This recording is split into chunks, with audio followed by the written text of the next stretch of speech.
బెజవాడ కనకదుర్గమ్మ తల్లి రిక్షాలో సినిమాకి వెళ్ళింది అని చెప్పేసి నేను అనేకమైనటువంటి వీడియోస్ చెప్పాను.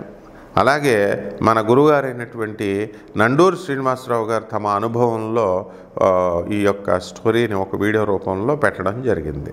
ఒకసారి ఈ వెంకన్న ఈ రాత్రి సెకండ్ షో అయిపోయాక వెనక్కి తిరిగి వస్తూ ఉంటే మారుతి టాకీస్ అని ఒకటి ఉండేది విజయవాడలో, చాలామందికి తెలుసు పెద్దవాళ్ళకి. ఆ మారుతి టాకీస్ దగ్గర నుంచి వస్తూ ఉంటే ఒక ముత్తైదు ఒక ఆవిడ ఆ సినిమా హాల్లోంచి బయటకు వస్తున్నట్ట. వస్తూ ఎర్రటి చీర కట్టుకుని ఇంత కుంకం బొట్టు పెట్టుకుని పువ్వులు అవన్నీ పెట్టుకుని గాజులు వేసుకుని చాలా నిండు ముత్తైదు అనమాట. మనకి ఇది కనకదుర్గమ్మ వారికి ఐకాన్. ఎవరైనా ఇది వర్ణించి చెప్పారు అంటే మనకి వెంటనే దుర్గమ్మ గుర్తు రావాలంటే. దాంతో ఆ తల్లి బయటకు వచ్చి, నాయన ఇంద్రకీలాద్రి దగ్గరికి వెళ్ళాలి, వస్తావా అని అడిగట. అంటే అలాగేనమ్మా తప్పకుండా వస్తాను అని చెప్పి రిక్షా ఎక్కించుకుని తొక్కుతూ తీసుకువెళ్తున్నాడు. అది అర్ధరాత్రి దాటిపోయింది. ఊరంతా దాదాపుగా నిర్మానుష్యంగా ఉంది. వాళ్ళిద్దరే వెళ్తున్నారు. వెళ్తూ ఉంటే ఒక చోటుకి వెళ్ళేసరికి రిక్షా అప్పు ఎక్కవలసి వచ్చింట. వస్తే నాయన దిగన, నువ్వు కష్టపడుతున్నావు కదా పెద్దవాడివి అంటే, ఏం పర్వాలేదమ్మా, కష్టం అనుకుంటే డబ్బులు ఎక్కడి నుంచి వస్తాయి, కుటుంబం ఎలా నడుస్తుంది, ఏం పర్లేదులే అని చెప్పి అతను కిందకి దిగి మొత్తానికి లాక్కుని తీసుకువెళ్ళాట. వెళ్ళి తీరా ఇంద్రకీలాద్రి దగ్గర బ్రాహ్మణ వీధి అని ఉంది చూడండి, ఆ ప్రాంతం దగ్గరికి వచ్చేసరికి ఆవిడ అడిగారట. అక్కడ చిమ్మ చీకటి నిర్మానుష్యంగా ఉంది, ఒక్క మనిషి కూడా లేడు.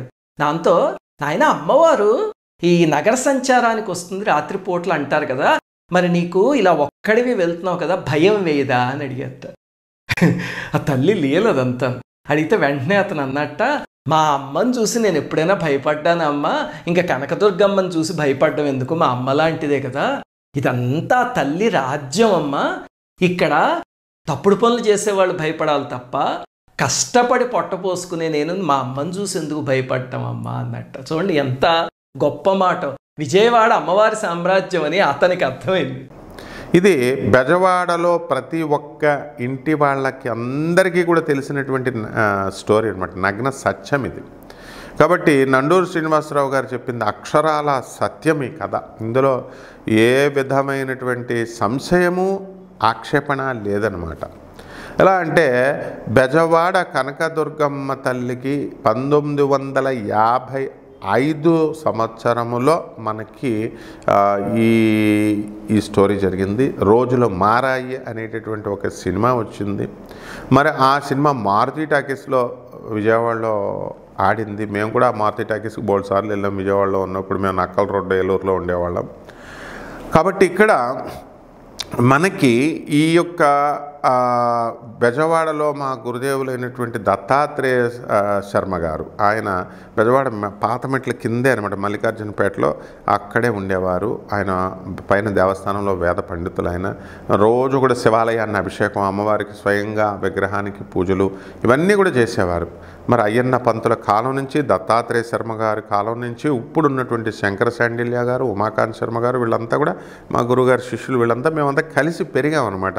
వాళ్ళతోనే చక్కగా నండూరు శ్రీనివాసరావు గారు, ఉమాకాంత్ శర్మ గారితో ఆయన సహాయ సహకారాలతో ఆ మొగల్రాజపురం గుహల్లో ఉన్నటువంటివన్నీ కూడా ఆ కథలన్నీ కూడా చెప్పారు. కాబట్టి ఇవన్నీ నగ్న సత్యాలు. నాకు విజయవాడ టెంపుల్లో నేను అధర్వణ వేద పండితుడిని, నేను ఆ అధర్వణ వేద పండితుడిగా ఉన్నటువంటి దత్తాత్రేయ శర్మ గారు దగ్గర మేము విద్యాభ్యాసం చేసిన వాళ్ళం, శంకర శాండిల్య మేమంతా కూడా. కాబట్టి స్మార్తము ఇవన్నీ కూడా అందరూ పండితులంతా కూడా బెజవాడ అంటేనే మహాపండితుల నిలయం అది. కాబట్టి అక్కడ ఎన్నో సంవత్సరాలు మాకు ఎంత అనుబంధం ఉందంటే ఆ గుడిలో అంగుళము మాకు తెలుసు. బెజవాడ కనకదుర్గమ్మ కదలికలు మాకు తెలుసు అన్నమాట. ఇదంతా నండూరు శ్రీనివాసరావు గారు చక్కగా ఏం చెప్పారు. అక్కడ ఈ 1955 సంవత్సరంలో రోజులు మారాయి సినిమా వచ్చినప్పుడు బెజవాడ కనకదుర్గమ్మ తల్లి ఆ సినిమాకి వెళ్ళి వచ్చింది.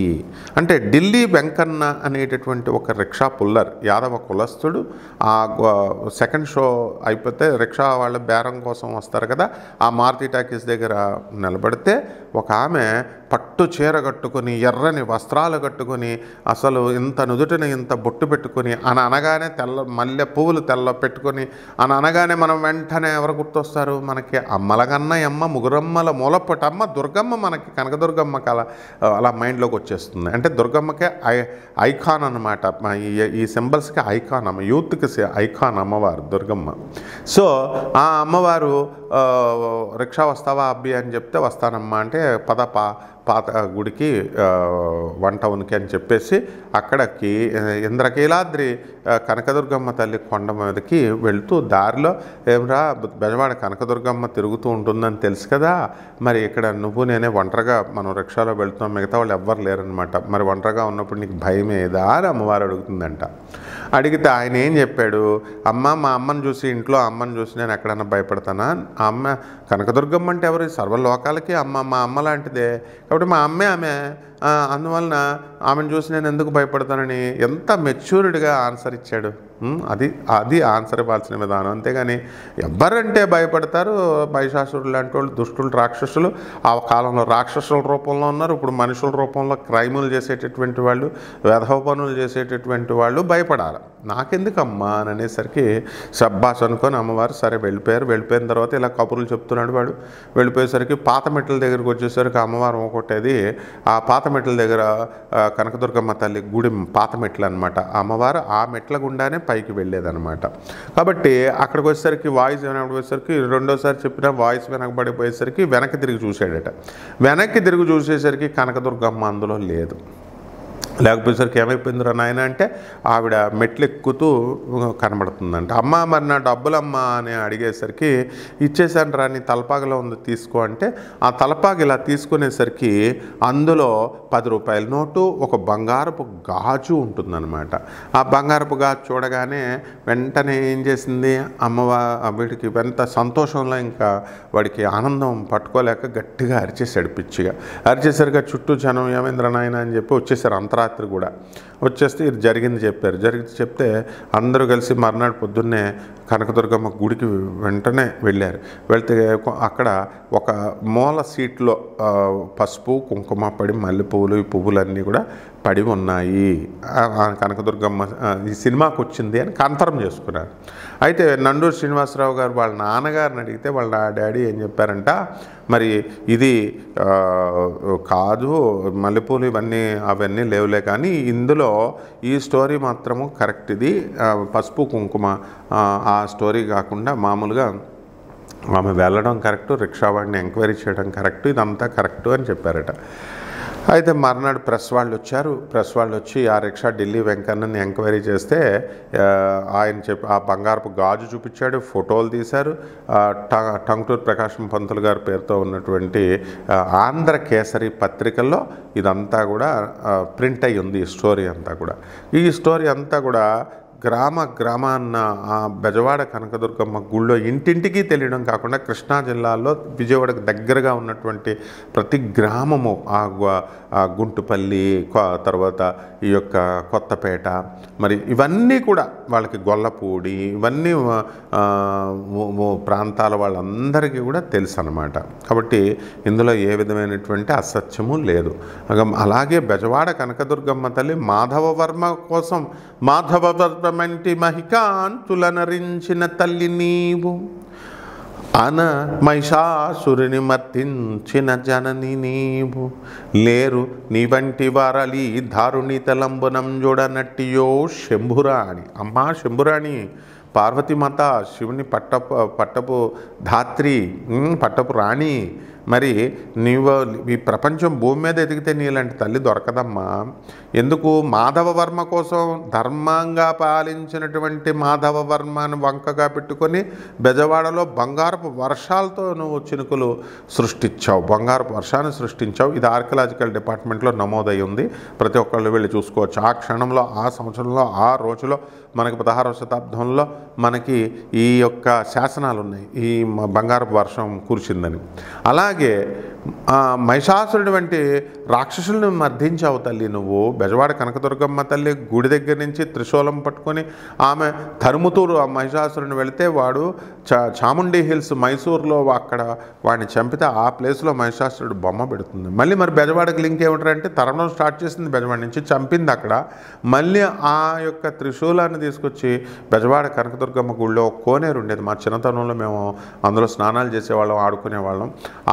ఆ కోనేరులో కడిగింది. ఆ కోనేరుని మా గురువుగారు అయినటువంటి దత్తాత్రేయ స్వామి వారి కమిటీ ఆధ్వర్యంలో, ఆ వేద పండితుల ఆధ్వర్యంలో, ఇవి కృష్ణ వేణుగోపాల్ రెడ్డి గారు హయాంలో ఉన్నప్పుడు ఈ డెవలప్మెంట్ బిల్డింగ్స్ అన్నీ కూడా ఎక్స్పాన్షన్ చేయాలా, రోడ్స్ని ఎక్స్పాండ్ చేయాలన్న ఉద్దేశంతో దాన్ని మూసేయడం జరిగిందనమాట. ఆ విధంగా మనకి బెజవాడ కనకదుర్గమ్మ తల్లి యొక్క తత్వం అటువంటిది. మరి ఆ విధంగా ఆ పత్రికలో నమోదైంది కదా, అది చూసి మొత్తం భక్తులంతా కూడా గ్రామాల్లో అంతా కూడా సంతోషించారు.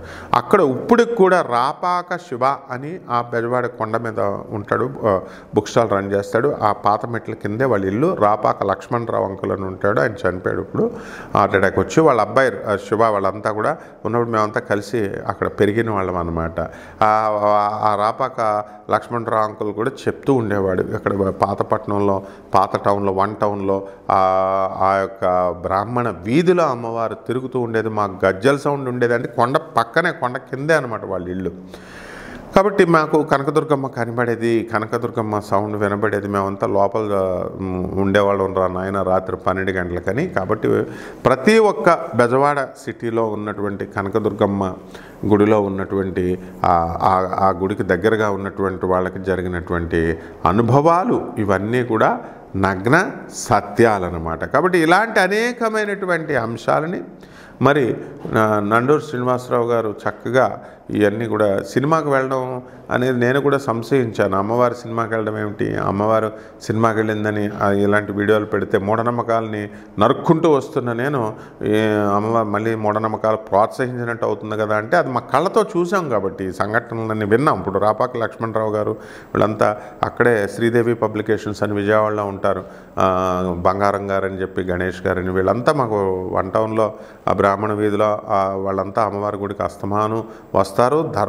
వాళ్ళంతా కూడా ధర్మమండలిలో ఉన్నటువంటి వాళ్ళంతా కూడా మేము చూసాం. కాబట్టి ఇవన్నీ ఆనాటి కాలం ఈవో దగ్గర నుంచి ఈనాటి కాలం బ్రహ్మరాంబ గారు, శ్రీశైల తర్వాత శ్రీనివాస్ గారు ఈవో, సూర్యకుమార్ గారు నాకు బాగా డిప్యూటీ కలెక్టర్గా ఫస్ట్ అపాయింట్మెంట్ అయినటువంటి ఖమ్మం దగ్గర నుంచి ఇప్పుడు విజయనగరం కలెక్టర్గా ఉన్నటువంటి ఈవో సూర్యకుమార్ గారు కూడా ఆమె ఈవోగా మన బెజవాడ కనకదుర్గమ్మ దేవస్థానానికి చేశారు.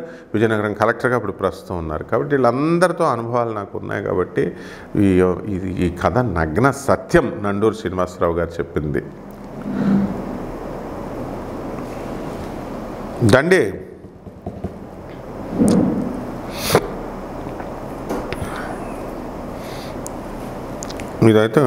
ఇదైతే రెండో కథ.